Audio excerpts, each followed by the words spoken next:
Welcome to the second day of our conference MusicAlive, the role of music and fine arts in the modern society. This morning we have two sessions, one starting with 4 presenters and the other one also with 4. So we have 4 plus 4 presentations today, with a little break at 11:20. And our first presenter is Matthew Bankston, and he will be introducing us to etudes by Roberto Sierra. And his presentation is titled Performing Roberto Sierra's Etudes, Music for Today. Hello, I'm Matthew Bankston, speaking to you from the University of Michigan in the United States. Nice to meet you, and I'm honored to present to you in this conference that discusses the role of music and the fine arts in the modern world. I'm speaking to you as a pianist and teacher within the tradition of what we now know as classical music. I prefer to call it art music, as distinct from popular music, which now has a greater commercial appeal. This divide between art music and popular music is a relatively modern phenomenon. More recently, even jazz, which we classical musicians have usually tended to think of as an entertainment music, has become another kind of art music consumed by connoisseurs. Since today's classical musical tradition was formed, it has been split between composers of music on the one hand, and on the other hand, performers who tend to focus almost exclusively on older styles of music, mostly those written before World War II. The status of recreative artists has rather strangely surpassed that of the composers themselves, who are mostly quite little known to the public. Many pianists throughout history have performed their own compositions, but even when they didn't, that collaboration between the composer and the performer has been important. In my own music making, I do try as much as possible to get as close as I can to this kind of interaction. This is one reason why I like to play traditional music as much as possible on period instruments. That brings me in a direct, tactile, and sonic way much closer to the experience that the composer had in imagining the music. But in this presentation, I'd like to talk about my collaboration with the composers of today, especially my most active one, which is with Roberto Sierra. I feel that performing music being written now is such an important way to maintain the vitality of the art and the culture. And that's a point of view I know I certainly share with our co-director, Anna Kijanowska. Being also an occasional composer myself, I wrote a little piece for her ongoing Mazurka project. As a professional pianist, I have played, premiered, and recorded many new compositions. Just recently, I gave a premiere of a 45-minute long cello and piano sonata in 4 movements. But the majority of the pieces I've played are for solo piano, and by at least a few dozen different composers. And some of these took place on some recitals that were entirely devoted to contemporary music, just written for the piano. Some of these were premieres, and some of these were pieces that were being played in public for the second or third time. And one of the composers that I featured on these events was Jeremy Gill, who's also presenting in this particular festival.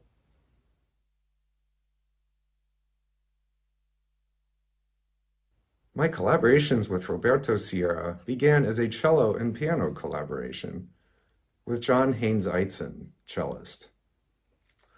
This rather zany piece you're about to hear, the first of Tres Montunos, is a great example of his style. It joins the cello together with a prepared piano, which makes an innovative kind of rhythm section for the piece.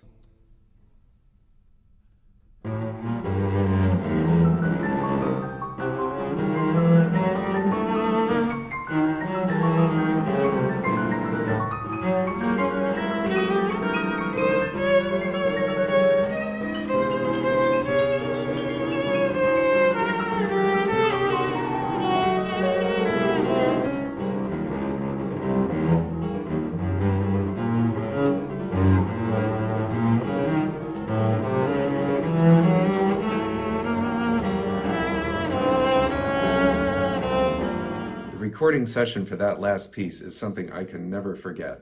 I remember it took us all night for us to get that crazy stuff right. In his use of popular music he heard in his youth in Puerto Rico, combined with sophisticated colors and rhythms from his imaginative palette, you can hear how Roberto attempts to use our old-fashioned instruments here to bridge that pesky popular and classical music divide, while he has something new to say about it.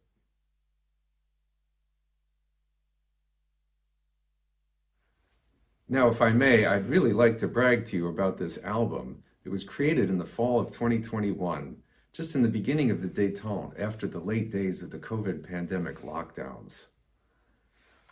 It was made in Manuel de Falla Auditorium in Granada, just near the great composer's home, and just down the hill from the Alhambra, just an enchanting locale to be inspired for music making. Included in this album are 3 distinctive collections: a set of 12 etudes, a collection called Piezas Líricas, that is, lyric pieces, and an album for the young. All 3 are connected to the tradition of pianistic repertoire, but they do very much their own thing stylistically. I was very impressed by the etude collection, which was entitled Estudios Rítmicos y Sonoros, that is, studies of rhythm and sonority.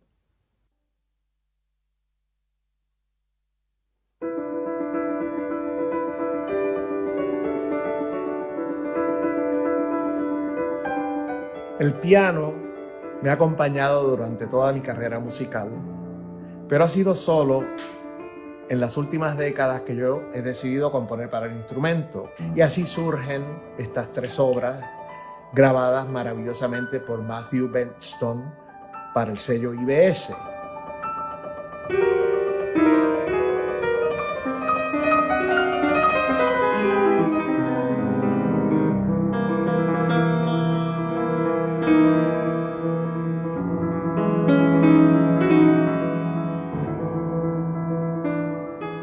Los estudios rítmicos y sonoros, como el título lo indica, enfoca el piano desde el punto de vista de su sonoridad y del punto de vista de la rítmica. Estos elementos rítmicos de los cuales hablo, pues también tienen que ver con aquellos que siempre están presentes en mi música, que vienen de la música popular caribeña y de la música folclórica. Los aspectos sonoros son aquellas exploraciones que hago basadas en las combinaciones de ciertos acordes, como ciertos armónicos surgen, e igualmente un uso muy específico del pedal.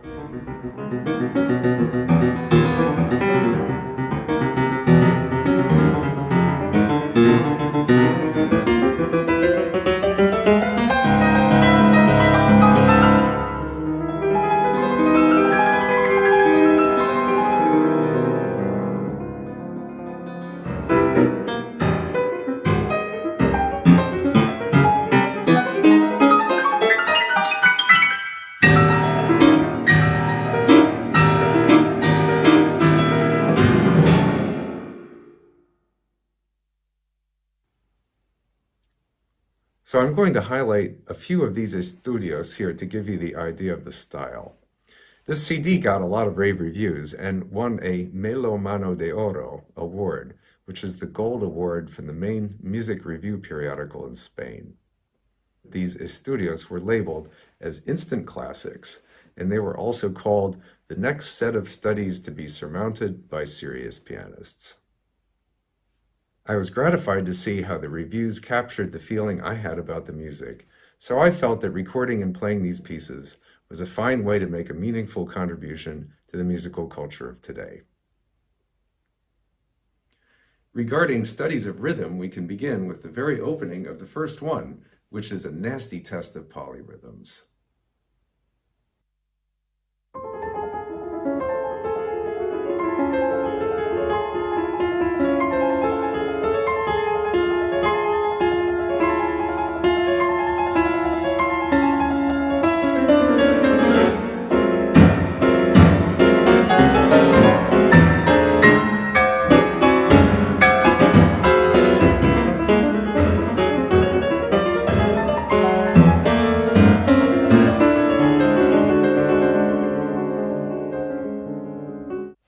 Then there's the opening of number 9, which features 2 Caribbean popular rhythms superimposed.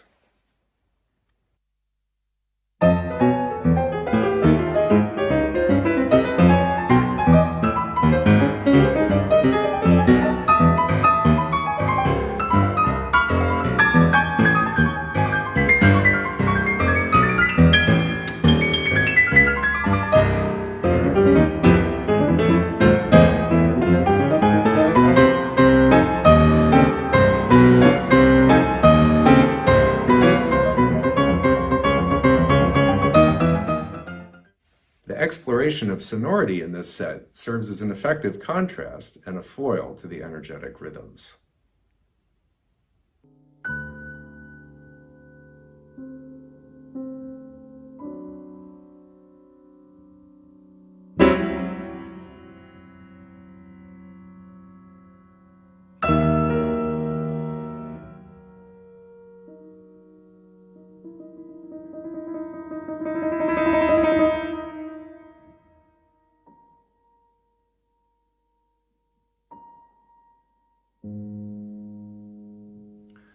And finally, we have in the coda of the 5th Estudio, we find an exploration of registral extremes, which is typical for Roberto's writing.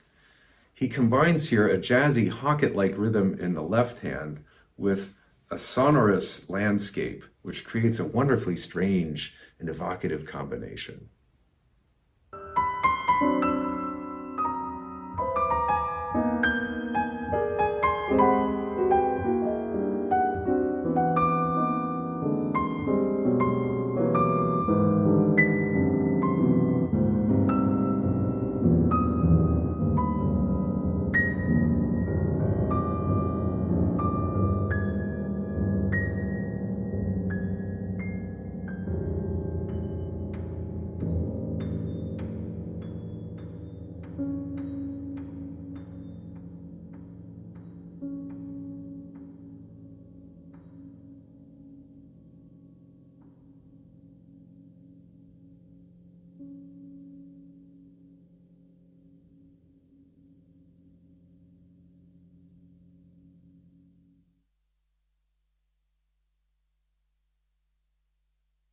My current project is a follow-up recording of Sierra's music on IBS, taking advantage of that wonderful recording situation in Granada. I had discovered that Roberto wrote another collection of 12 estudios around the same time, which could be called a companion collection to the ones we just explored. These are takeoffs on Liszt's transcendental etudes, not exactly arranged, but certainly reimagined to fit the kind of pianistic style that we've just experienced. As you know, Matt, I play the piano. I actually began as a piano player. So the literature, specifically Liszt, Chopin, Beethoven, is very familiar to me. So I never played a single of the Liszt etchings, but I knew about them. So one day I said, what if I sort of do a paraphrase on the person who really loved to do paraphrases? So the idea was to get Liszt into my bloodstream and turn it into something personal for me. Wasn't easy. And of course, one of the most difficult aspects of it is how not to transcend Liszt's difficulties, which are already humongous. And they're actually wonderful pieces. I mean, the Liszt pieces are really amazing. Each one of them is like the Chopin etudes as well. You see, but I wouldn't go on after the Chopin etudes. I think Liszt is because he did that to other composers, so I'm returning the favor. But your approach is different from Godowsky and Chopin, for instance. Yeah, I mean, if you look at you're talking about Godowsky's reworking of Chopin, they're actually even more difficult. So there was a technical purpose. My purpose was never technical. It was about the music. Sure. And how do I translate this music into my own language? As you know, Matt, I use certain scales, symmetrical scales, which all the etchings are based on them. So they retain some aspects of tonality. There are even quotes of the list here and there, but they become something else while retaining something very essential about the original list. To give a straightforward example, here is a militaristic heroic passage from the 7th Etude in E-flat, Eroica.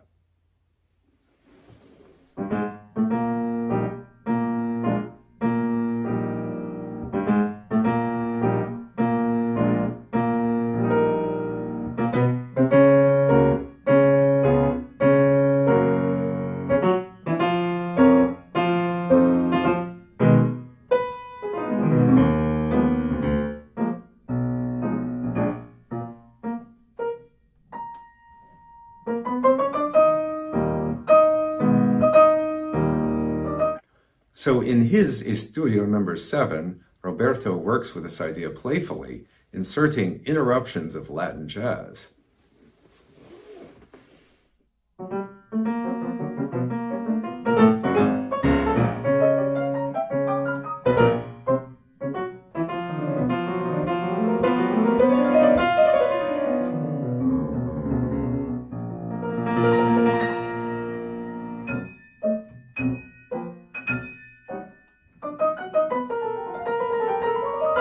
In number 8, Wildejagd, Liszt describes the wild hunt with some famously risky octave leaps.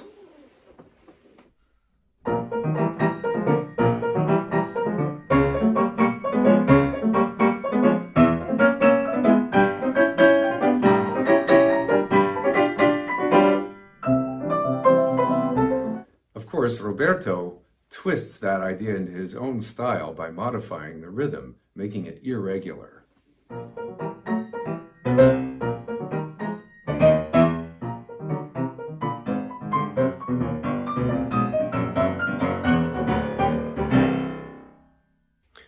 As in Liszt's transcendental etudes, not everything is fire, brimstone, and virtuosity. Witness two scenes from one of my favorite of Sierra's collection, number 11, which takes off after Liszt's etude, Harmonie du Soir. Liszt's work is gorgeously romantic with many luxuriously rolled chords.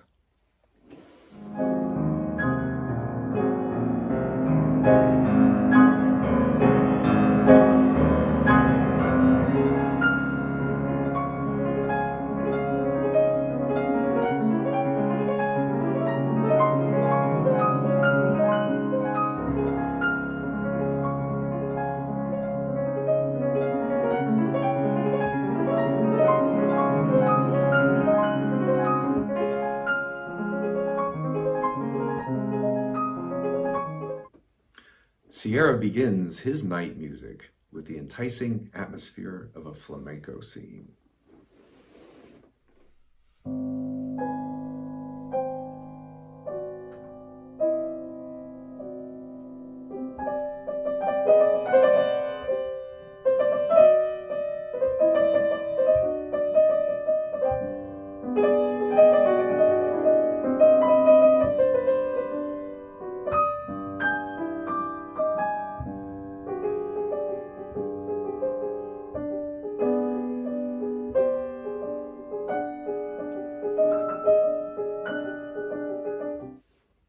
And then he adds his own extravagantly rolled chords.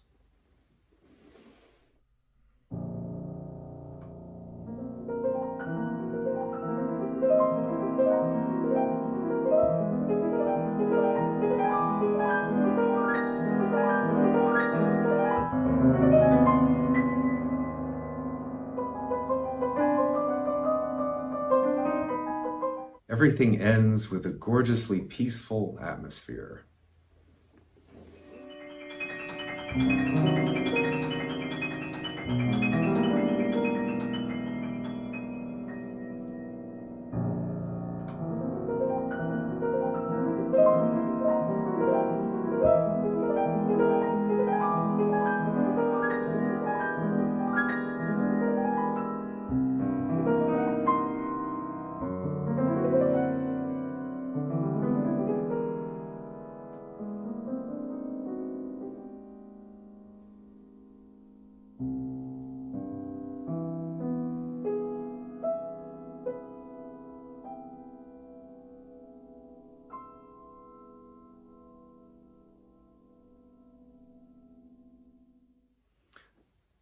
I hope that next time I speak to you, I'll get to have another beautiful finished IBS recording to share with you. My thanks to the organizers Anna and Agnieszka for this opportunity to present to you about my pianistic projects. Thank you.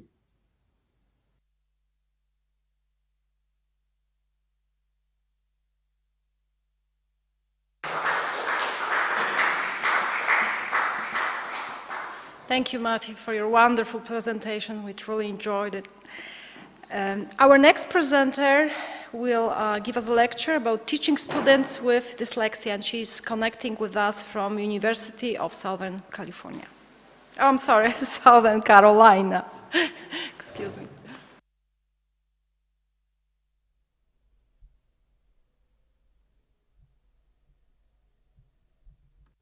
Hello, and thank you so much for attending my session today. I'm so excited to share my research with you. My name is Olivia Colamayo, and I am a fourth-year doctoral student at the University of South Carolina, and I am dyslexic. Before I begin, I just want to make a quick note about language. I will be using identity-first language in this presentation, which is dyslexic person or dyslexics, rather than person-first language, which is person with dyslexia or students with dyslexia.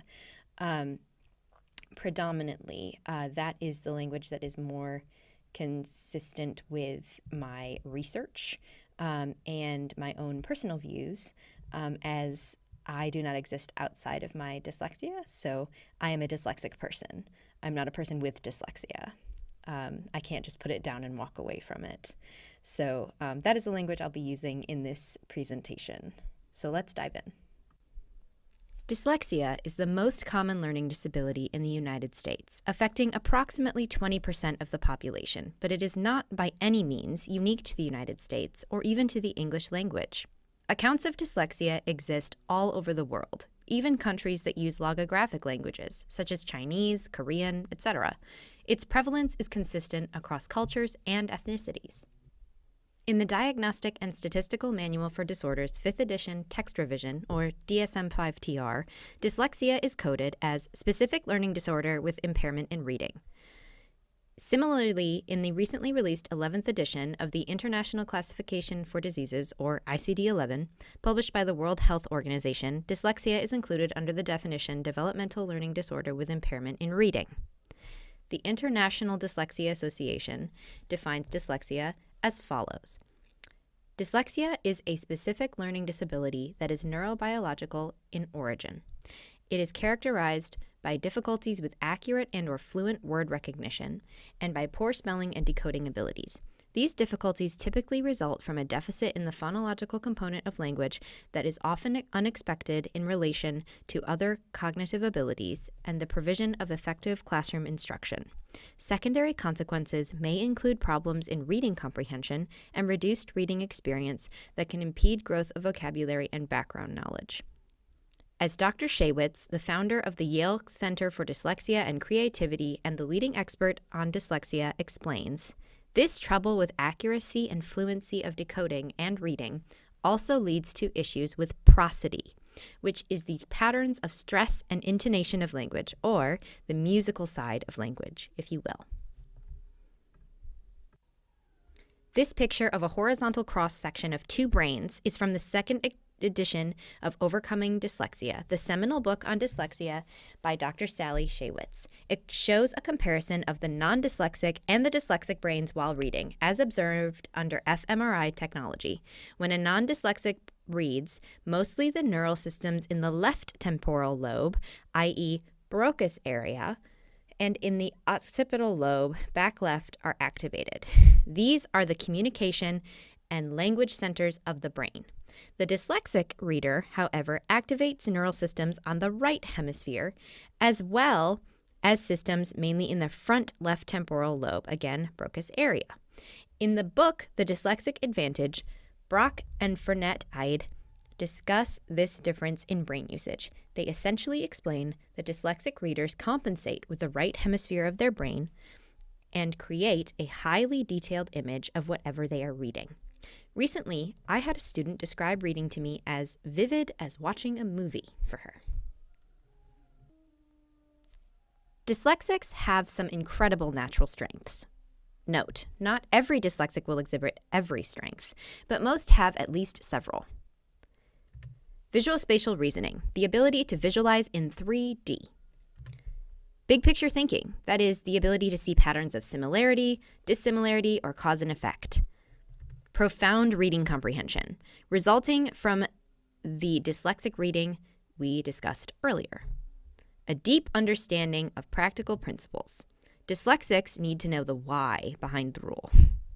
Uncanny creativity. Dyslexics have a compensatory ingeniousness for thinking around the problem, as Dr. Shaywitz puts it.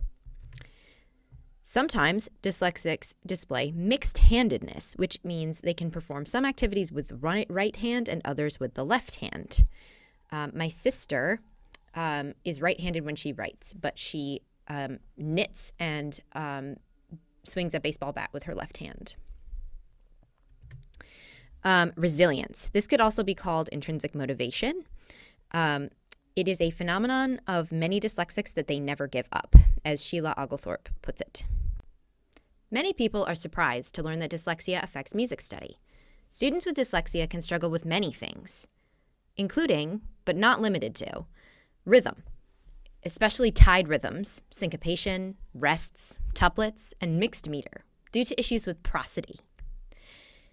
Issues tracking the score. It's common for a dyslexic to jump systems halfway across the page. An inability to maintain steady directional progress, resulting in missing a beat or regressing to something already read. Difficulty with memorization, trouble with finger numbers, almost a complete inability to estimate time. Confusion between the left and right hemispheres of the body. Anxiety, low self-esteem, frustration, family problems, erratic behavior, etc. Before we go any further, it's important that we keep the words of Dr. Shaywitz at the forefront of our minds. Dyslexics have a reading impairment, not a thinking impairment. We read slowly, we process slowly, but we think quickly. There's nothing wrong with us. When a dyslexic student reads, they exert a great amount of effort. The same is true for reading music.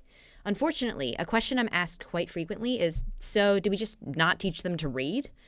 As Dr. Shaywitz puts it, above all else, parents and teachers of a dyslexic child must know that he can be taught to read, though it is not easy and may take some time. Obviously, Dr. Shaywitz is talking about reading words and text, but since all written language is arbitrary, one can surmise that the concept is transferable to music. I am going to offer some strategies that you can use in lessons while teaching the dyslexic student that may help make music more accessible. But these will not cure your student's dyslexia. Dyslexia is a physiological condition despite being an otherwise hidden disability, and it is lifelong. I have a dyslexic brain. I always will, and there is nothing wrong with it. It's just different.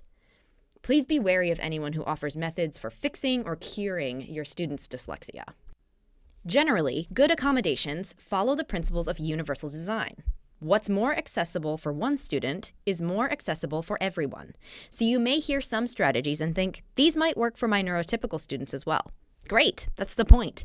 These are not exclusive to dyslexia. I've come to realize that many of the issues we encounter are due to issues with rhythm, sequencing, and time, all issues that are sourced at the parietal lobe of the brain. There have been many scientific studies of dyslexic and non-dyslexic children in which it was clear the parietal lobe underperformed when compared to the controls. Plainly put, dyslexics have issues with sequencing, and it is physiologically based. To counter these issues, my students and I have found it helpful to make sure we have a clear aural image of a new piece before we begin trying to learn it. With words, if a dyslexic does not know what the word is supposed to sound like, they cannot read it, and therefore they cannot spell it. So they must hear it and then see it in order to be able to write it and then use it. The same is true for music. If you're a fan of Edwin Gordon, this is very similar to his method of sound before sight for music acculturation. It's also in line with much of Kodai's methods. When learning a new piece, listen to it with them and follow along in the score, showing them where you are if there is no score follower in the recording. Listen at least twice before attempting to play anything. Talk through the whole piece to give them a sense of the general form and structure. Include them in this as much as possible. Look for repeating patterns within sections. Mark the score in any way that your student finds helpful. Again, involve them as much as possible. Provide an above-view recording at a reduced tempo for them to watch and listen to at home. You might have to make this yourself. You can also provide a second recording with voiceover counting as well, but this is optional. Some students might not find this helpful. Allow as much time as necessary for learning a new piece. It may be several weeks longer than a neurotypical student.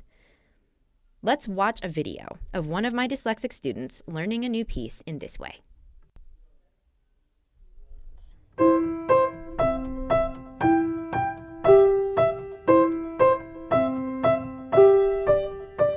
I like this one.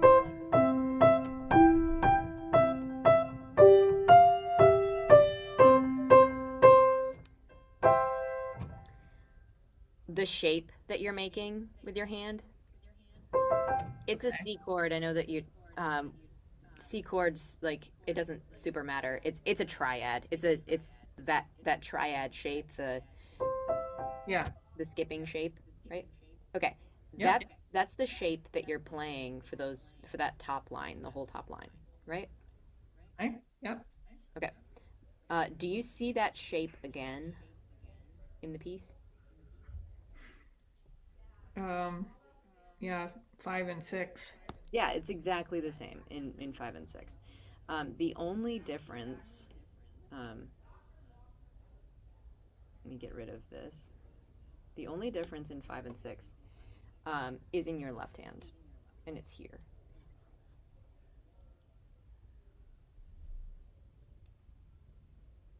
Okay. All right. So, just so we're aware of that, that's gonna come up down there.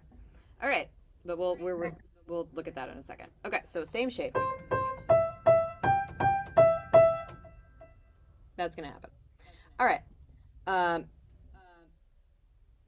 Also, this and this, exactly the same. Okay. Right? Yep. Cool. All right. Measure 4 is different.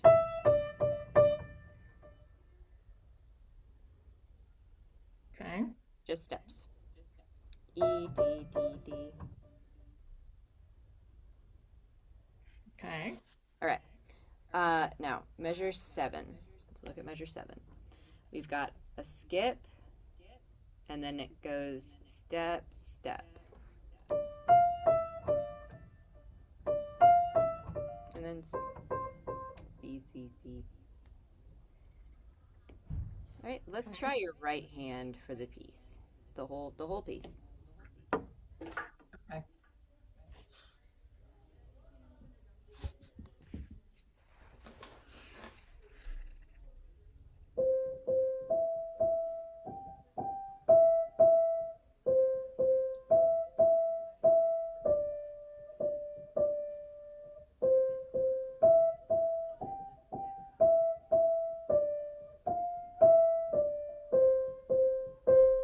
Nice. Okay. These are some strategies you can try for memorization. Memorizing is very difficult, but not impossible. It would be wise to place less emphasis on memory, but if the student must memorize, for example, for a competition, start well in advance and have realistic expectations. The harder it is for your student to read the piece, the more difficult it will be for your student to memorize it. To successfully memorize music, I have to listen to it, sing it, write it by hand on staff paper, and play only it for months. I spent years thinking I was broken, defective, and less of a pianist because my peers could fly through the memorization of Beethoven sonatas. However, because of the way dyslexics read, I was living a three-dimensional version of the Shostakovich Second Piano Concerto, which I could play for over a year after memorizing, while they couldn't remember any of their repertoire from the previous semester. It's going to take time and creativity, but if it must be done, memory can be done. However, if it doesn't have to be done, focus your attention and efforts elsewhere. Dyslexics will most likely struggle with syncopation, tied rhythms, slurs, any sort of tuplet, and any kind of awkward or mixed meter that is unclear on the page. And honestly, rhythm could be its own presentation. However, understanding eighth notes is one of the most challenging concepts for a dyslexic student, so we'll tackle that one today. Analogies are generally helpful for dyslexics. Perhaps one of the most successful analogies I've ever used is the house. I love this one for subdivision when it works. So you have a house and you decide you want to rent it out, but you want to make good money on it because inflation. So you remodel the house into a duplex, and now it's split into 2 equal apartments. The outside of the house has not changed. It is the same size house, but the inside is now 2 equal apartments. And that is how a quarter note becomes 2 eighth notes without changing the length of a beat.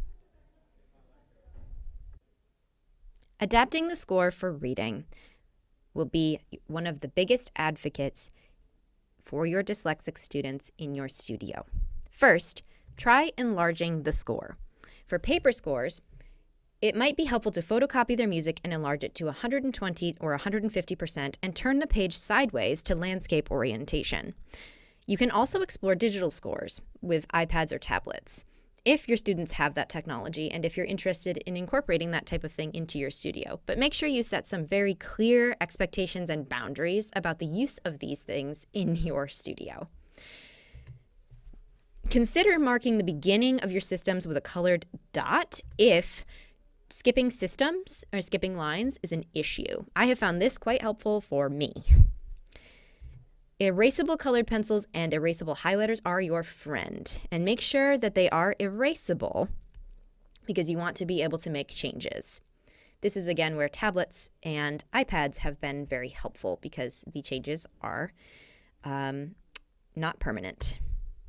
Rewrite complicated chords and harmonically. Occasionally, composers will write something that looks like this when it's really just a C major chord, and it's unnecessary. So just make things that are unnecessarily complicated a little bit easier for your student. Consider making a music map with your student. This is a really fun creative activity that can be extremely personalized and just a fun activity that's non-traditional. Mark all your accidentals ahead of time and make sure that your students are fully anchored in the key. As dyslexic students may struggle with adding or taking away accidentals when reading, no matter how well they know the music. Remind them they don't have to begin before they're ready. Guide with your fingers while they read. I know that this sounds a little silly and self-explanatory, but it's one of the easiest and most helpful things you can do, and often one of the most overlooked strategies. I cannot tell you the number of times I've heard a student say something to the effect of, the notes won't stop moving around. Guiding with your fingers can help calm the visual noise and help them process. You just have to be careful and make sure you gain consent to do this first, especially if the student is an adolescent, because they might feel stupid and shut down if you just start guiding them without asking for their consent first. And finally, try focusing on black and white key combinations in complicated passages. When the notes are too complicated for a passage, focus on the topography of the keyboard to find the black and white key combinations and look for patterns. Remember, they have a natural proclivity for patterns. For example, most of us are familiar with the Burgmüller Ballade in C minor. Well, the first time you show it to a student with dyslexia, this might be what they see. And it might be how they feel when they try to read the music. So a helpful strategy with this piece I just used with a dyslexic student is to focus on the patterns of black and white keys. As soon as I told my student the left hand in the beginning is all white keys and then sang the rhythm to her, she could play it with ease. Sometimes we'll even write something in the score like WWB, white, white, black, but we don't notate an entirely different score because that would defeat the purpose of adapting the score. That just creates another thing they have to read. As we close, I'd like to leave you with 3 brief thoughts. 1, always teach to their strengths. 2, create a safe environment where they're able to make mistakes without judgment. Dyslexic students tend to struggle with extremely low self-esteem, so your studio needs to be a safe, non-threatening place. And 3, include them in the learning process as much as possible. Dyslexics are problem solvers and highly intelligent, but they rarely get treated that way. Including them may help them feel seen and empowered.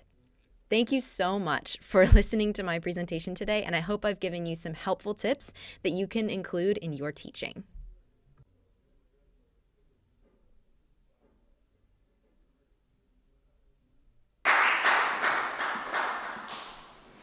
Thank you very much, Olivia, for your wonderful tips and enriching us with all new knowledge, I think, for most of us, and tips for pedagogy, which we do really every day. It has been really very, very helpful. We have enjoyed it very much. Our next presenter is Agnieszka Zyk, and she will guide us through pedagogical piano jams from the Baltic region. Welcome to the presentation titled Pedagogical Piano Jams from the Baltic region.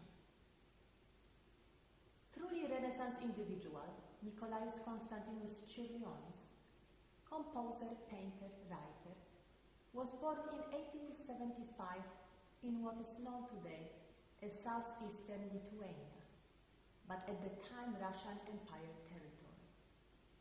Prior, the country had a strong bond with Poland through a 186 years long dynastic union, continued in a 226 year long political alliance, in which Poland and Lithuania formed a state called a Republic of both nations, also known as Polish-Lithuanian Commonwealth.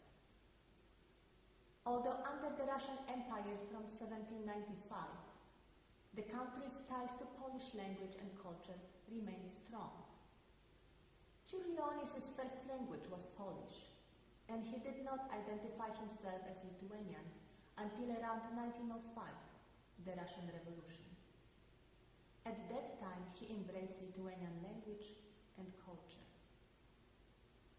Prelude in B major opus 7 number 3 from 1901 represents the early compositional period with its romantic and noble expression.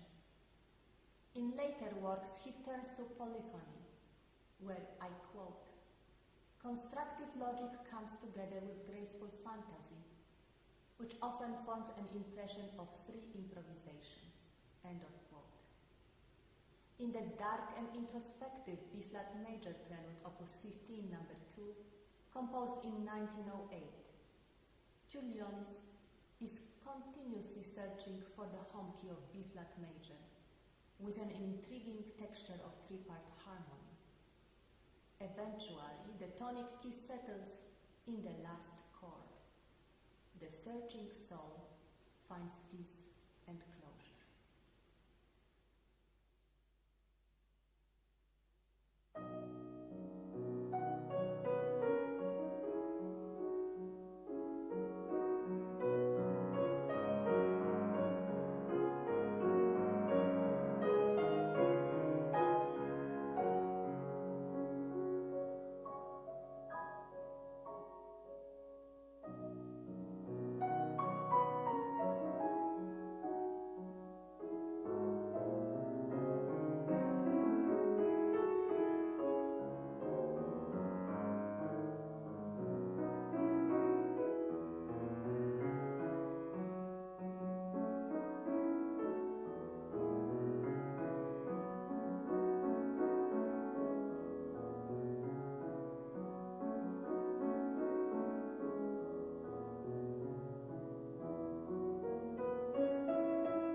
composer Arvo Pärt, born in 1935, is often identified with a school of mystic minimalism. His early works were influenced by the neoclassical style of Shostakovich, Prokofiev, and Bartók. The Tanzstücke, 4 easy dances for piano, are delightful short pieces written in 1956-1957 for a children's theater.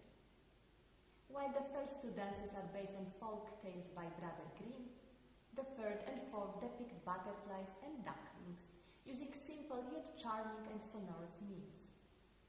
Both pieces speak directly to children's imagination, at the same time providing pedagogical benefits. The butterflies cover the whole keyboard span of the piano, incorporate different articulations in right and left hand, include a waltz in the middle section, big leaps, and light figurations in the right hand.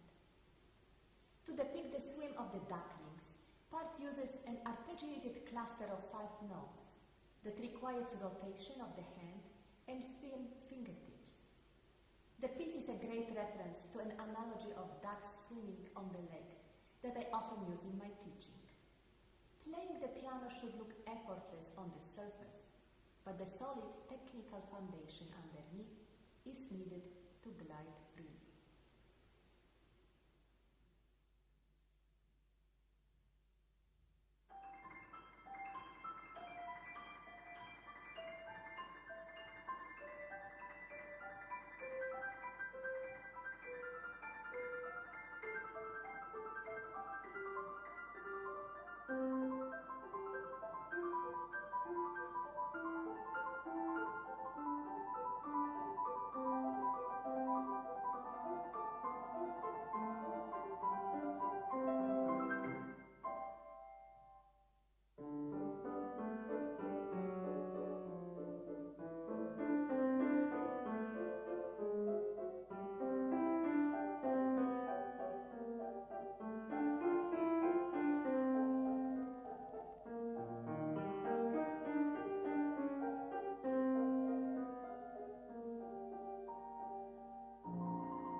Mayer lived in Szczecin, Polish Baltic city, in 1841 to 1847, where she studied music under tutelage of Karl Loewe.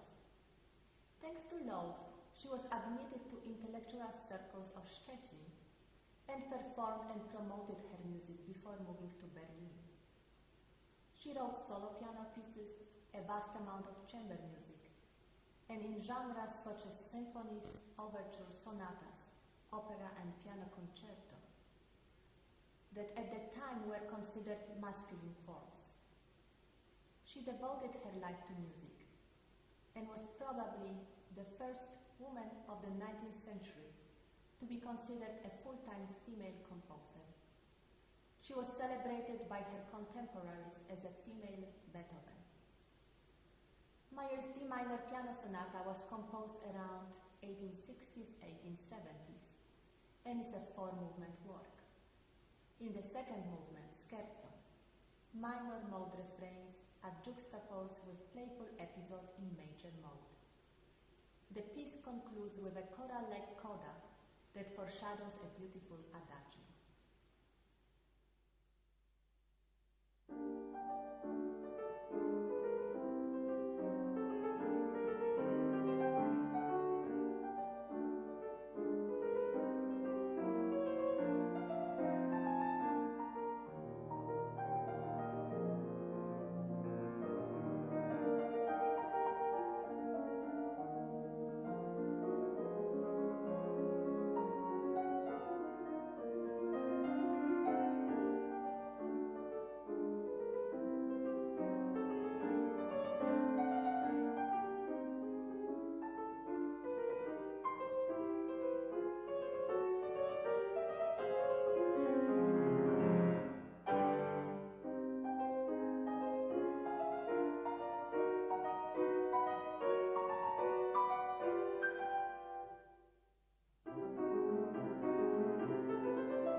Thank you, Agnieszka, for introducing us to gems from Baltic region. We really enjoyed your presentation and learning about new pieces. Our next presenter, and this will be the last presentation before a short break. So our last presenter is Paul Simhead, and she will introduce us to music from Peru. Hello everyone, my name is Paul Simhead, and my presentation is From Teaching to Performing, introducing Peruvian piano works by Francisco Puga-Vidal and Sadiel Cuentas. Why did I choose Peruvian piano works? I was born and raised in Hong Kong, and I didn't know much about Latin American music.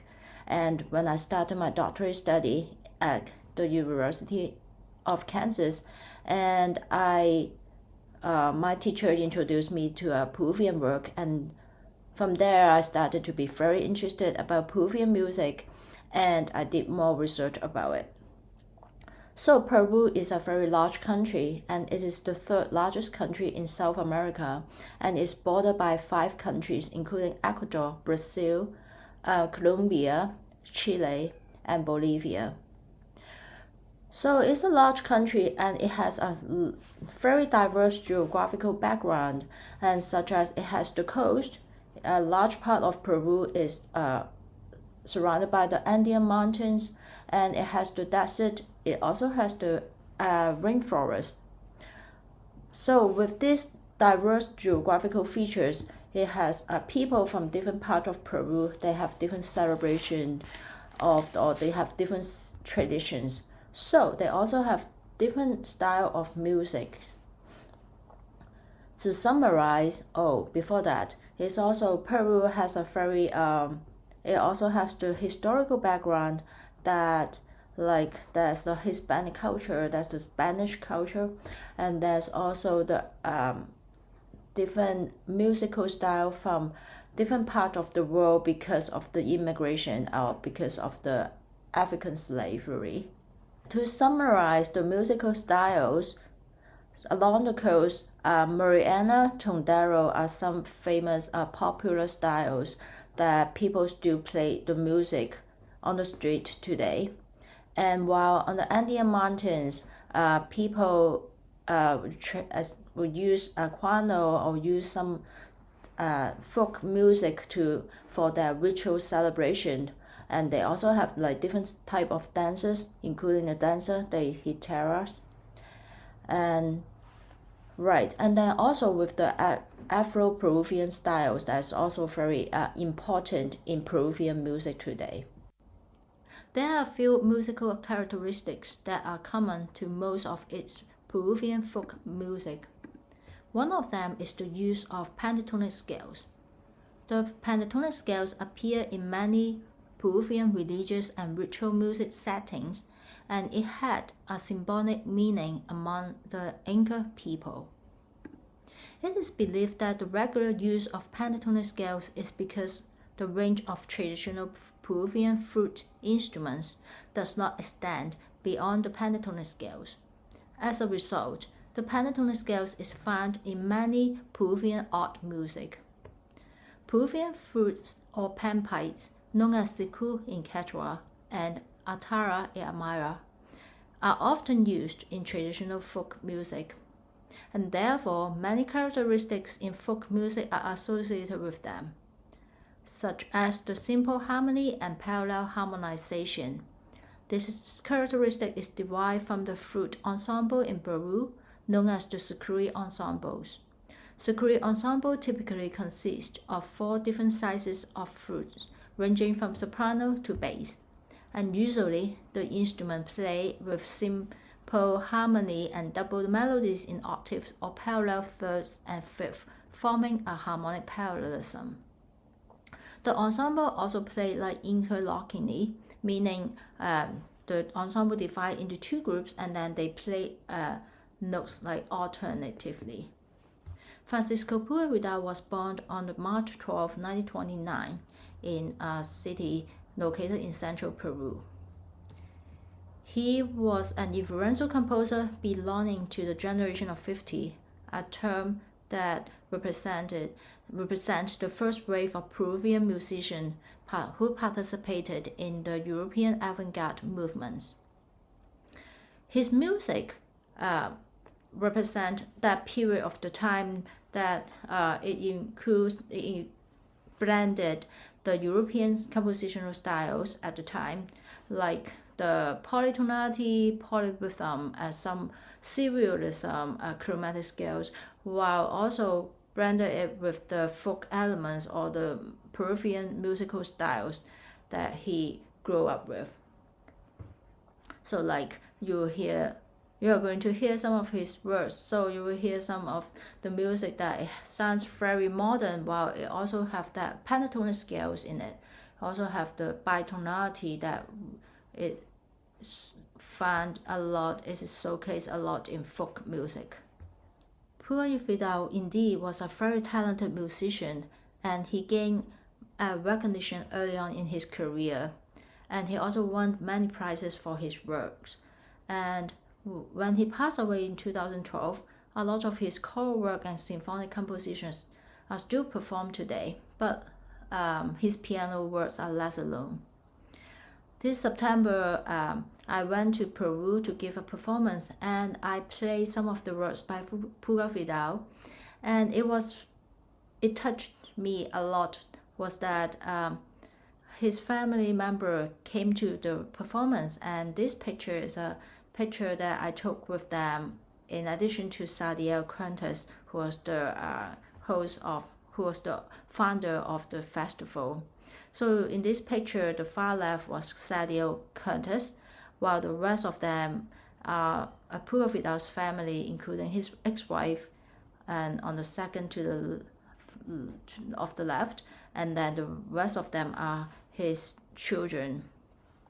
And so it was really, I felt really honored. I feel really lucky that I met with them in person. This table shows all the piano works that he wrote during his lifetime. Number of them you can find the score online, including Paco Yunque that I'm going to introduce. Paco Yunque was written in 1960. It is a piece with 3 movements, and each movement has its own title. In the slide, I pointed out that it has the use of the nationalistic theme, and in fact, in every piece that Pura Vidal wrote, he used like different type of theme that related to Peru. And this set of 3 pieces, the most obvious is the titles, that they are all based on different Peruvian literature. So in the first movement and also the title, Paco Yunque, they are based on the classic Peruvian literature written by Cesar Vallejo in 1931. Paco Yunque, this title of the book, is a required literature in school in Peru. So most people in Peru know about this literature, but I doubt if most of them know about the piece. The third movement is the exciting movement that a lot of audience like whenever I perform this piece. And this one is called Pedro de Acero, and in English it translated as Still Pedro. The title was based on a poem written by Peruvian writer and poet Jose Maria Ugel. And in the piece, in addition to the title that is related to Peru, Francisco Pura Vidal also used bitonality and also pentatonic scales throughout the work. That is kind of some of the folk elements that it's associated in Peru.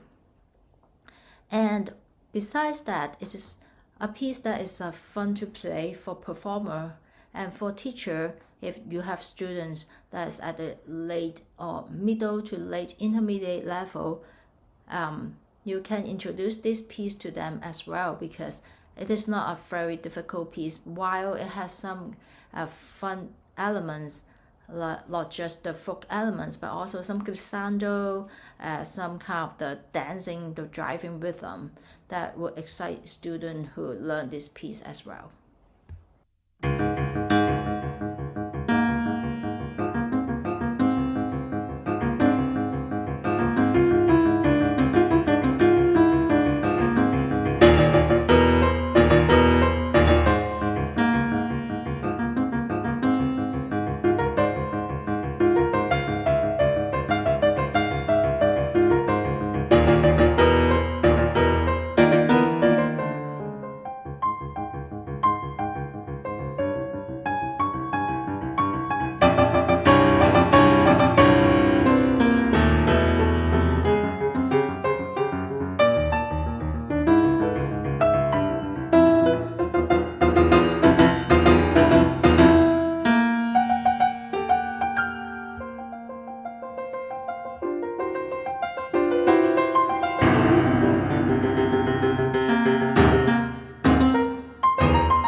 Sadio Quintas, that you already saw his face on the other picture that I took with Puro Vidal's family.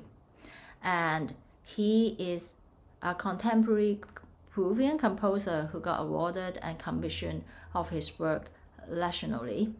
And he's very active in Peru, especially in the Peruvian musical scene, that he introduced works by Peruvian composers. He also represented like ambassador who introduced classical music in general to the public. He is a founder of Musicantes Festival, celebrating contemporary works by Peruvian composers. And like I said, he introduced these works to the public not only in the academia.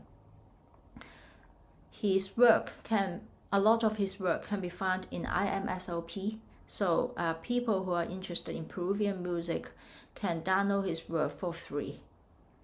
In terms of his compositional styles, when you listen to his piece, you will find at first it sounds very modern. But when you listen to it closer, you will hear that Peruvian musical elements or styles in it. It's not only the folk elements, but it's also some of the popular musical style that he grew up with. In addition to the Peruvian side of the styles, his music, you can also hear kind of the inspired by Bach and Ligeti, that a lot of his music was, or he liked Bach a lot, he also liked Ligeti a lot, so a lot of his music have that kind of influences. For example, in 12 pieces para piano, 3 pieces for piano, it was written in 2021. The 3 pieces, you can hear a lot of the pentatonic scales and also some bitonality, and also there are in the 3rd piece that is very clearly so there's a folk melody towards the end of the piece. Well, at the same time, when I play it, right away I asked him like, is that kind of Ligeti style? And he was so happy because he hadn't told me about it at that moment yet. So you can hear kind of some influences by Ligeti, and there are some influences by Bach that, or I would say some interlocking style of the security ensemble as well.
Sadiel recently finished this 15 Inversioni Peruanas. As the title can show, these 15 pieces was written with the inspiration of J.S. Bach's two-part inventions. So in these 15 Inversioni Peruanas, it also includes two parts, that the right hand and the left hand has a very independent melody. So which means if you introduce to students will be benefit from learning these pieces by that they can develop that independency between the two hands. And I find they are very suitable for students at intermediate level and above. And each piece not only have that concept of developing students' independency of two hands, each piece also includes stylistic elements of Peruvian music, such as number 2, Lando. It is a popular Afro-Peruvian musical styles.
Thank you so much for your wonderful presentation. And now I would like to invite you for a 40-minute break, and we'll be back at noon with 4 more presentations. Thank you.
Good afternoon and welcome to our afternoon session of MusicAlive conference titled The Role of Music and Fine Arts in the Modern World.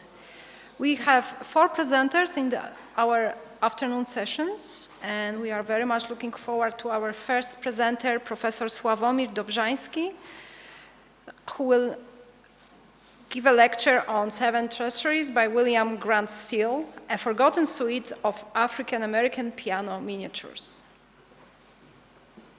There's 7 Treasuries, and the composer is William Grant Still.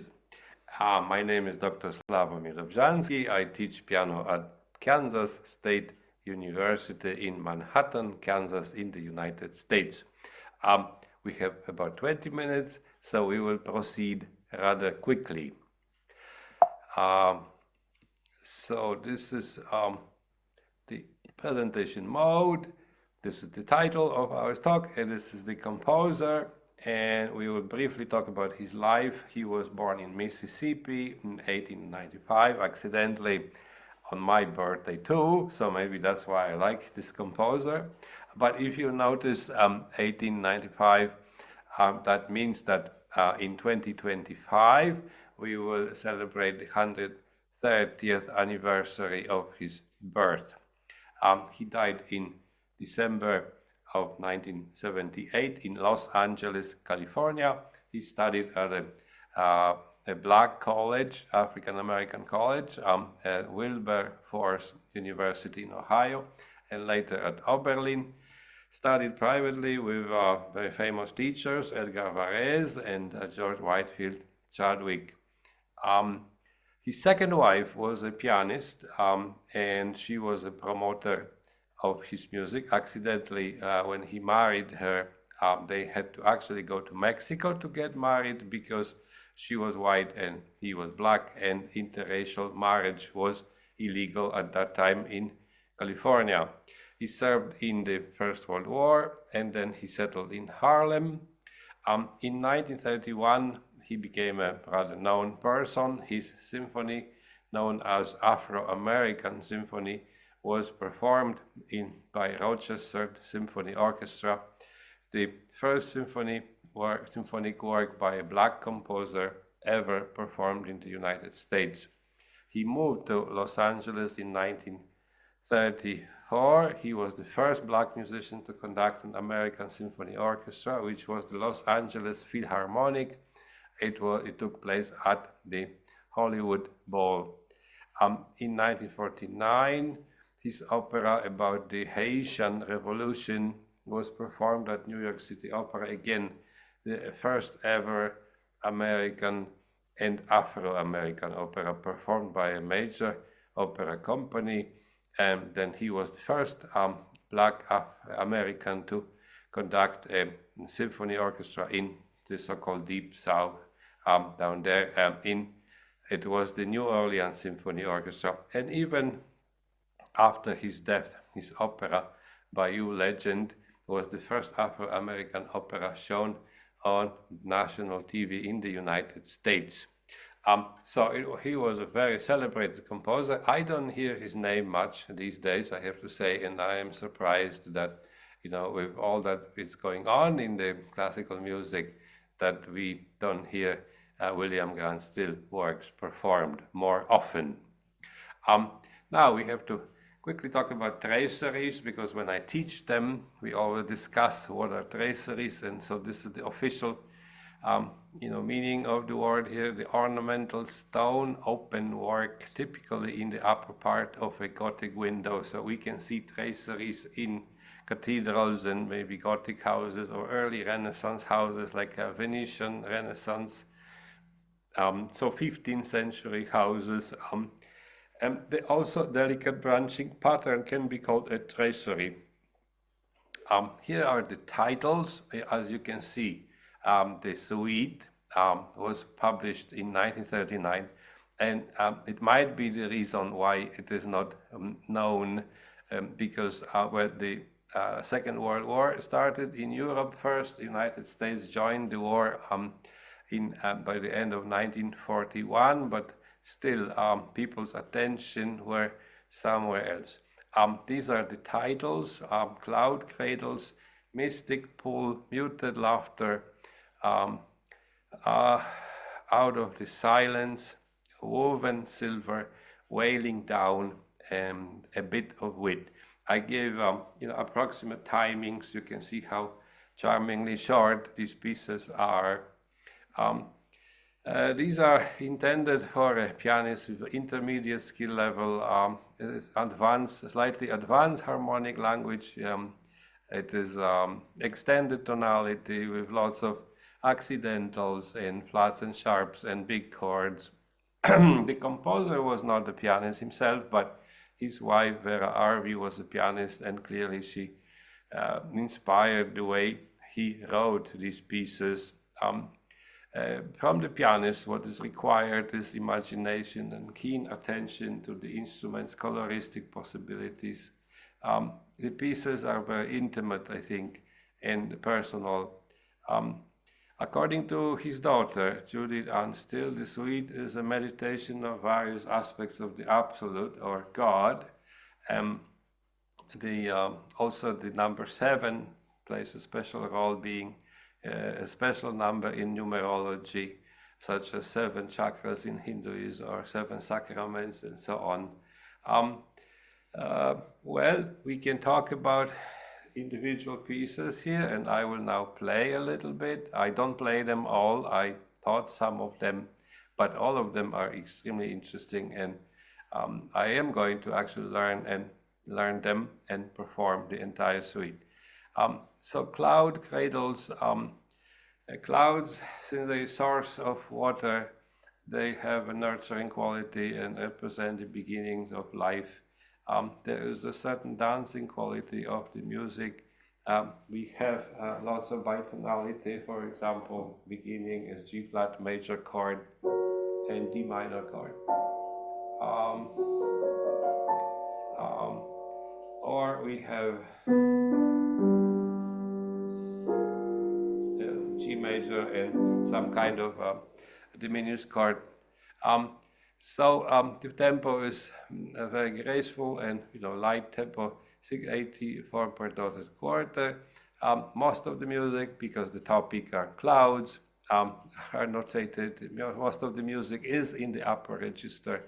And one thing about this piece, I don't know other pieces, the dynamics is very scarce. He writes piano and he writes sometimes increase, decrease, but very little however, he does mark culminations, especially when he needs forte, but certainly not in this piece. So let's listen briefly to the beginning of the Cloud Cradles.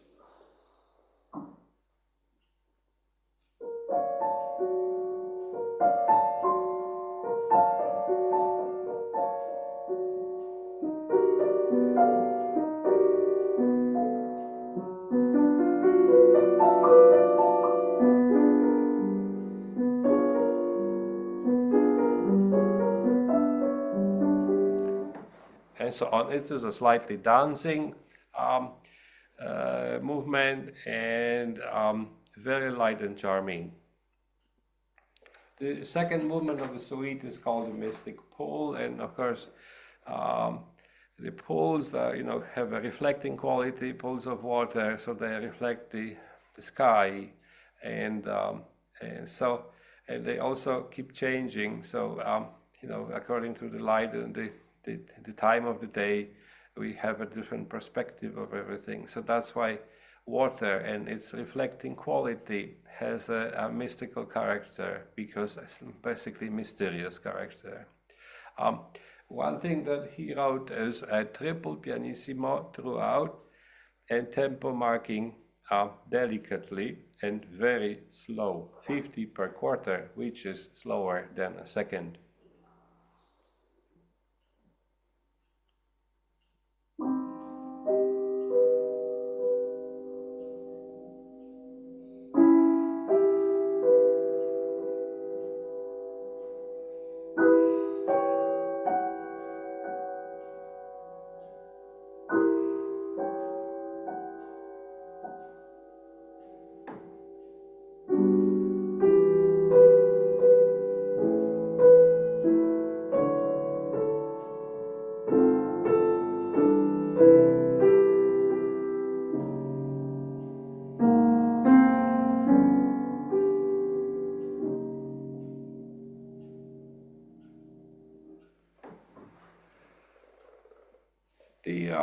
third movement is called Muted Laughter, and it was published in a piano collection, I don't remember which one, a very popular series in the United States, like and so it is actually known among piano teachers in the United States. It is definitely not known outside of the United States.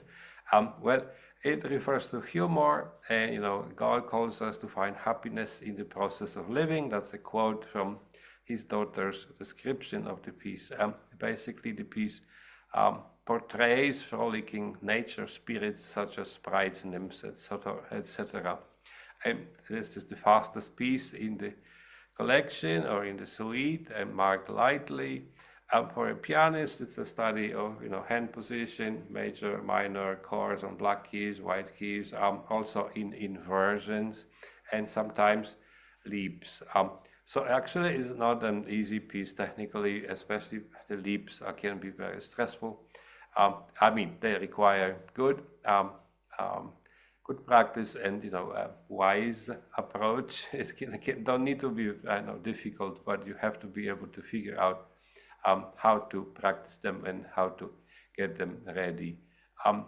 And there are some moments that are forte here, and so which is rare for so thus far in the suite, the first moments of forte. So let's listen to Muted Laughter.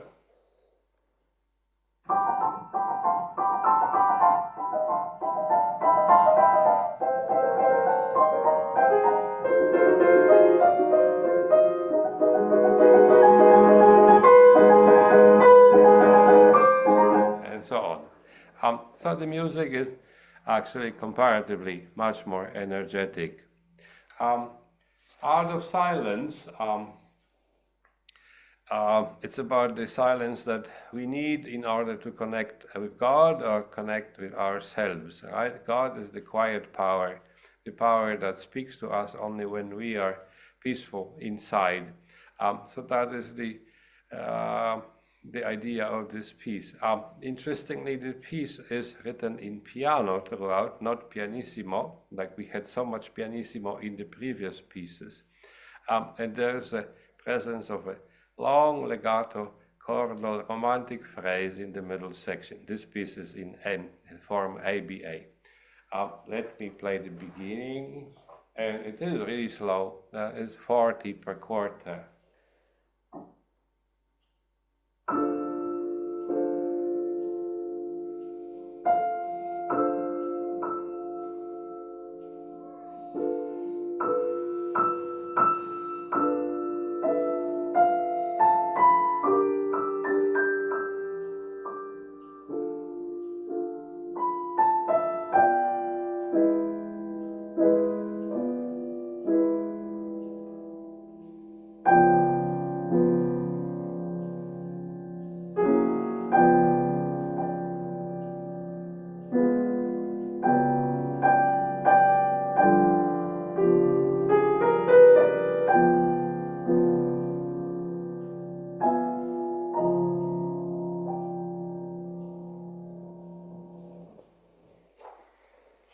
And the long phrase in the middle of that.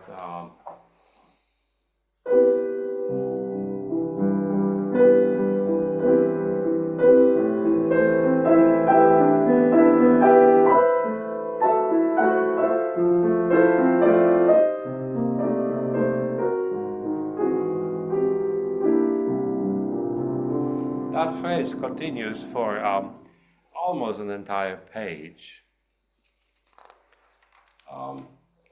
Woven Silver, it's a fascinating little piece where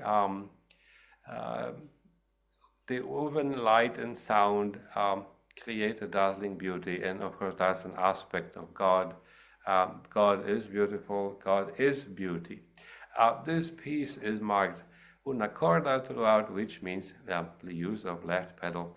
It has a similar, harmonic language, harmonic structure, namely is built of chords, E flat, F sharp minor, E flat minor, augmented, E flat minor. But it goes like this.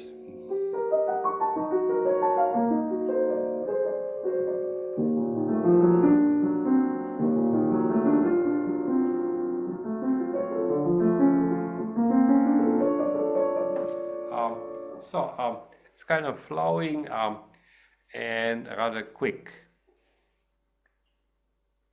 And it mostly composed in the upper register, similarly to the cloud cradles that we've heard before.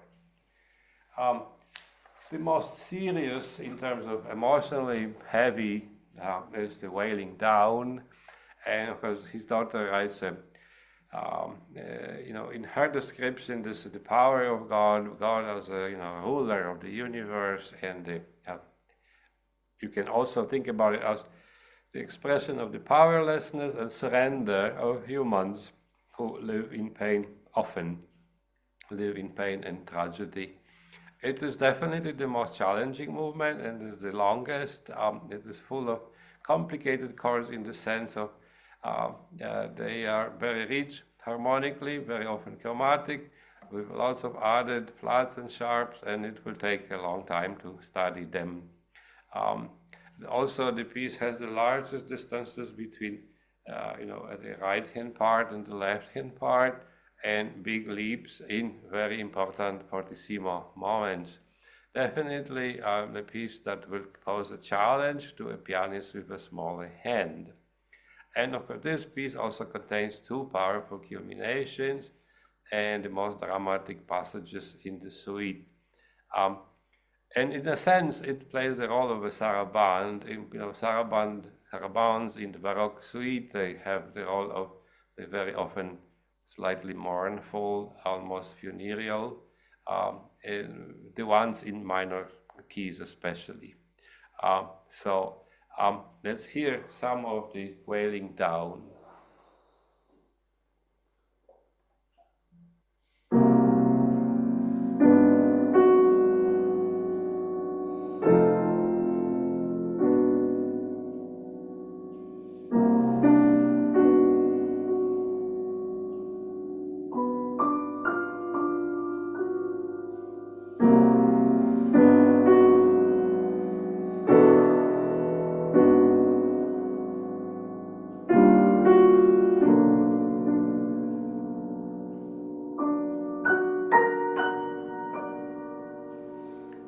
This is the culmination.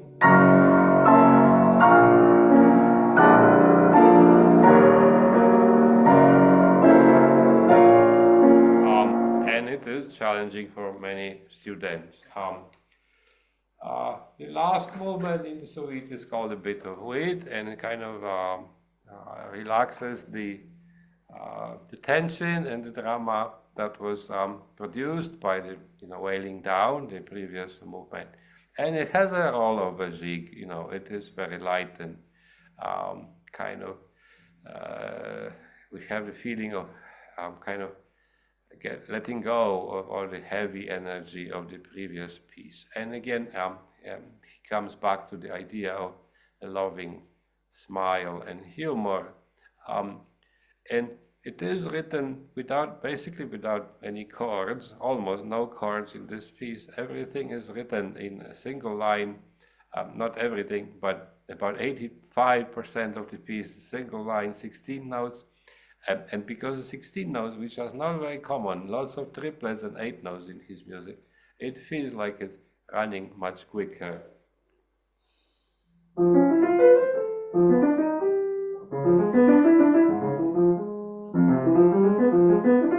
So it is kind of fast. The only place with a little more of a melodic element or harmonic, stability.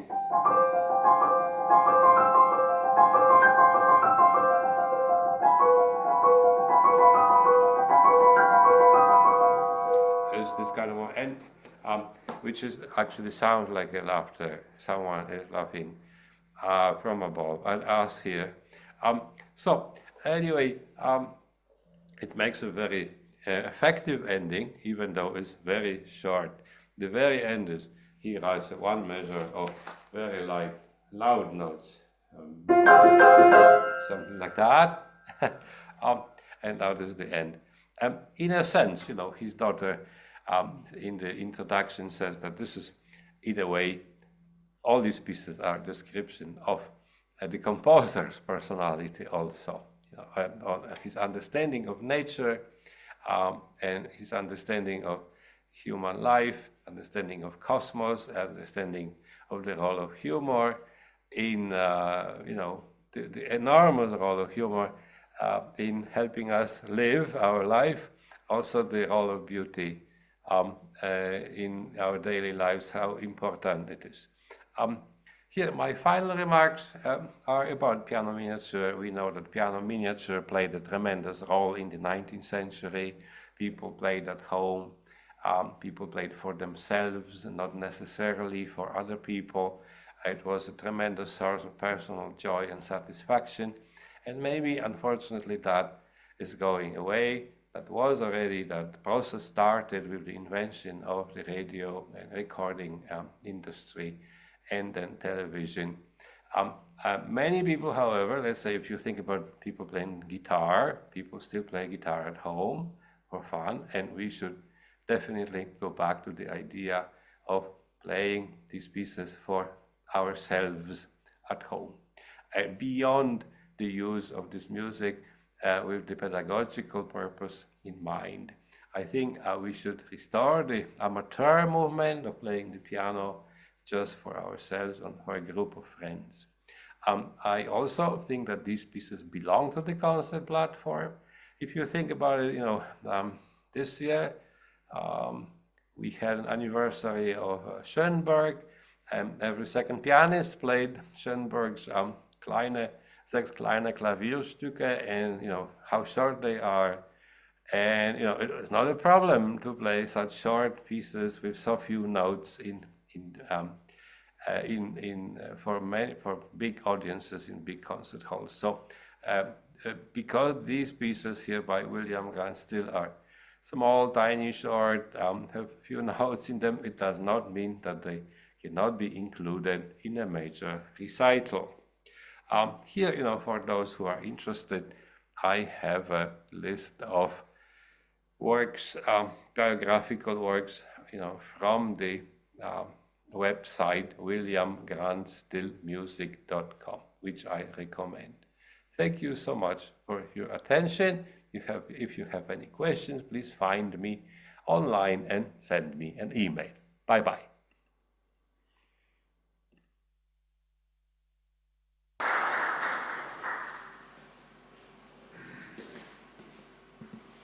Thank you, Professor Dobrzański, for introducing us to Unforgotten Suite by William Grant Still. I think for most of us it was a new adventure and new discovery, so we are very grateful for your research. Right now we would like to welcome Posim Head. She will be back performing with co-founder of the conference, Agnieszka Lasko. They will perform fusion program by four hands, piano pieces from around the world.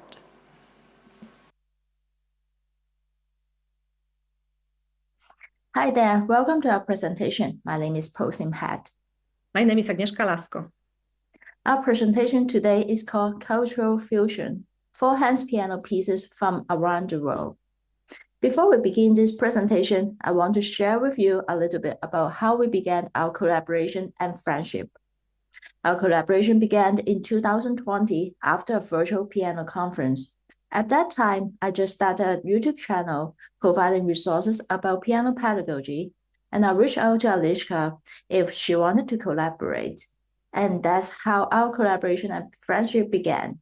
We started making videos for our channel, and we talk about piano technique, and we introduce teaching pieces around the world. Although we are from different cultures and we live far away from each other, our collaboration has been an incredible journey. But in 2022, I began my studies in Kansas State University, and finally, I had the chance to meet Posim Head personally. This allowed us to develop our project, practice together, and plan a series of concerts that took place this past May in Kansas. We performed at venues such as Lawrence Public Library and Union Hall in Manhattan. A particularly special moment for us was a live concert broadcast on Kansas Public Radio, where we introduced a selection of composers and music from Poland and Asia. The recordings you'll hear today are from these live performances. We hope you enjoy this look into our collaboration and the wonderful music for piano duet, featuring works from our cultures. Maurycy Moszkowski was a German composer, pianist, and conductor whose family came from Poland. He was known for his Spanish dances for four hands. Moszkowski once wrote how he came to write his Spanish dances. I think it was about the middle of my 17th year that, as often happens to both old and young musicians, I was in sore need of money. I could think of only two ways to get what I wanted: to borrow or to compose something. And Moszkowski, after being unsuccessful in borrowing money, he quickly turned to composing, driven by necessity. In just a few days, he completed the Spanish dances. Such was his motivation. Once finished, Moszkowski showed the completed dance to his friend Xaver Szarwenka. We tried the dances, and then Xaver said, "I would rather have lent you some money, so that you would not have to compose." Moszkowski added, "But that was only return trust." Maurycy Moszkowski is now well known for these dances, and today we are excited to present one of them.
Alexander Tansman, a Polish composer, conductor, and pianist, was born in Łódź in 1897.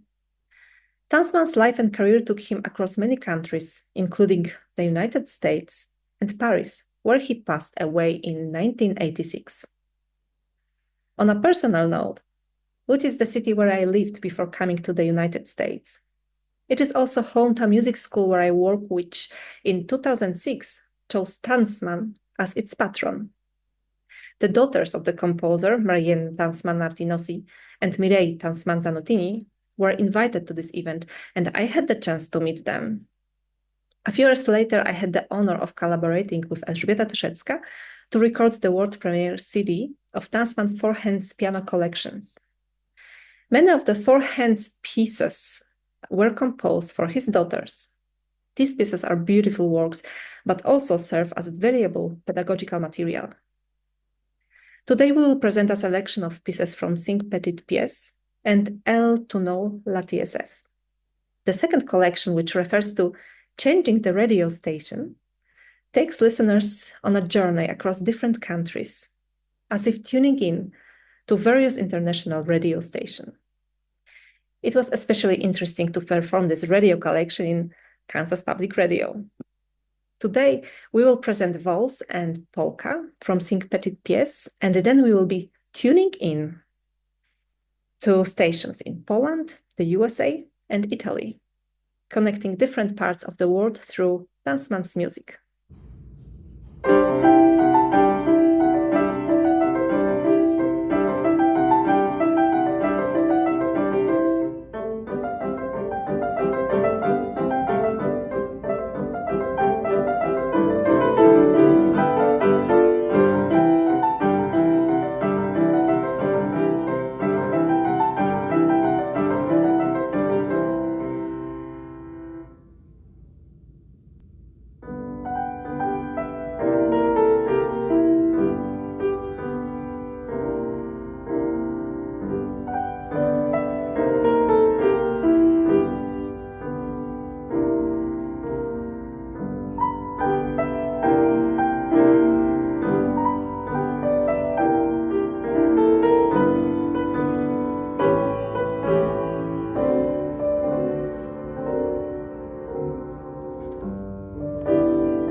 There are two sets of pieces that I want to introduce in this presentation, and they are all from Asia.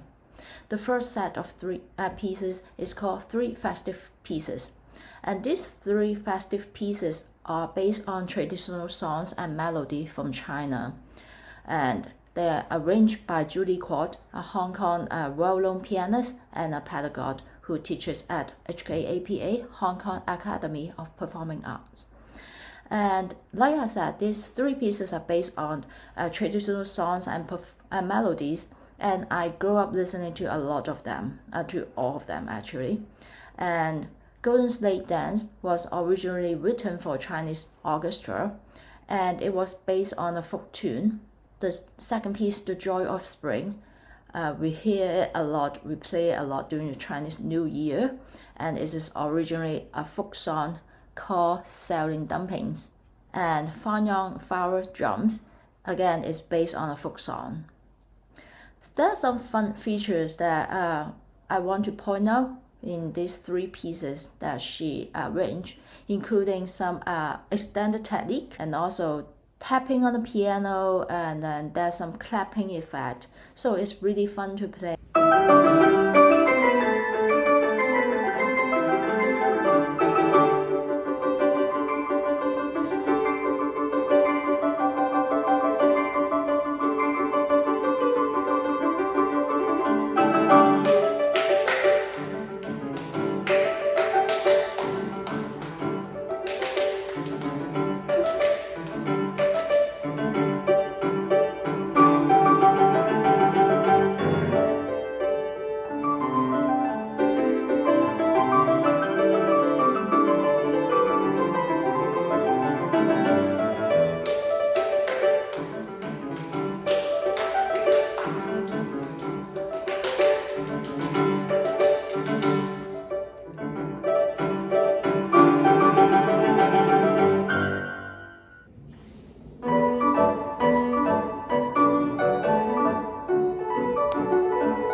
The next piece is called Le Couture du Soleil by Mayumi Kato. She is a Japanese composer, and a lot of her compositions is played by a pianist called Paul Baden, and he is based in Thailand.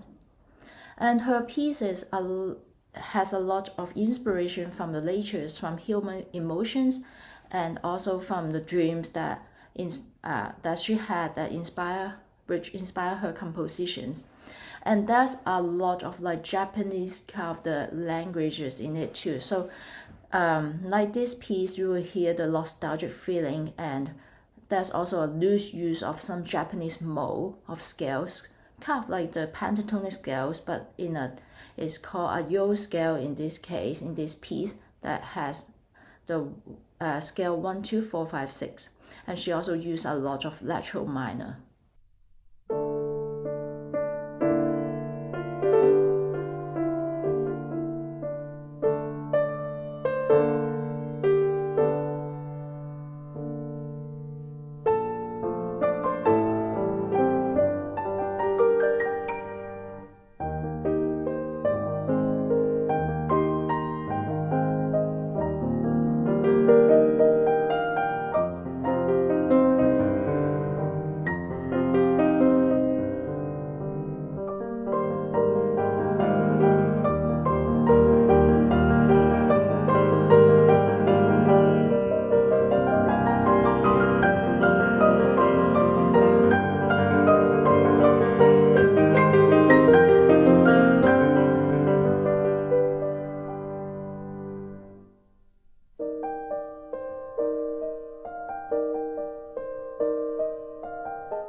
We were grateful to receive enthusiastic feedback from our audiences. Many highlighted the thoughtful selection of repertoire and appreciated the cultural diversity it represented. They saw this project as especially important in today's world, emphasizing what unites us rather than what divides us. Encouraged by this response, more composers have expressed interest in writing for us, and we feel even more motivated to continue this project, sharing music that connects people around cultures. We are also looking for more existing pieces to introduce too. If you have anything in mind, please let us know. And in this slide, you will find our websites and email addresses that you can contact us, or scan the QR codes, then they will direct you to our websites. Thank you so much for watching our presentation. I hope you have a wonderful day. Thank you.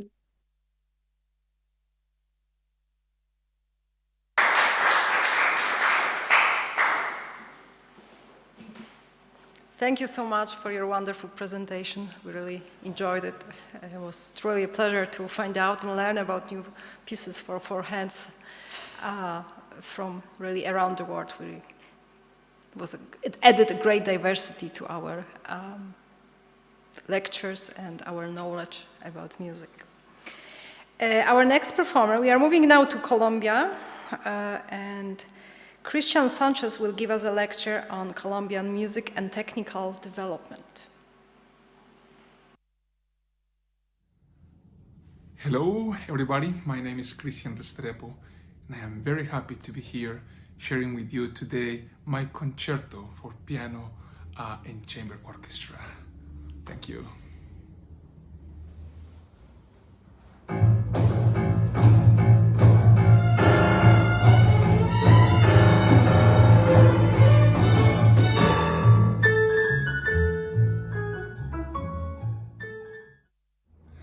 I wrote this piano concerto in 2022, and it has mainly pedagogical purposes. For instance, one of them, in this concerto, you will not find one single octave